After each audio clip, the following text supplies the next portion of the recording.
ای عمر سرخی رنگ لاله ها از خون توست، تیغ شمشیر عدالت تا ابد ممنون توست.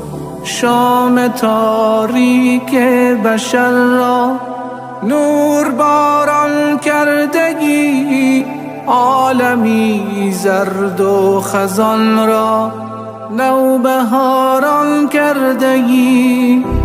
ریشه کن شد پایه های مشرکین، از نام تو شد مضاعف قدرت اسلام و دین، از نام تو شد نهال دین احمد، از جهادت بارور عالمی را پر ز عدل و داد کردی. ای عمر کاش می بودی در این عصر پر از ظلم و جفا، می نمودی چهره ظلم و بغاوت را سیاه.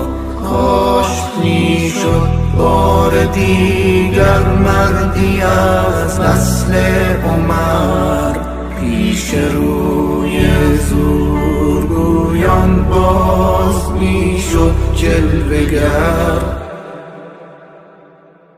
کاش چون فاروق اعظم از افقهای امید راد مردی داد گستر بار دیگر می رسید. از عمر باید که راه زندگی آموختن، از چراغش شعله‌ای در بزم خود افروختن. باید از دریای عدلش جرعه‌ای را برگرفت، تیرگی ها را زدود و زندگی از سر گرفت. سیرت زیبای فاروقی سراسر عقل و جود، باید از دیوان او سرفصلی از وحدت گشود.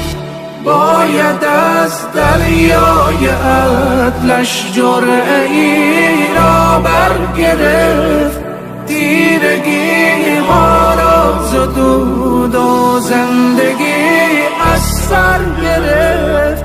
سیرت زیبای فاروقی سراسر عقل و جود، باید از دیوان او سرفصلی از وحدت گشود.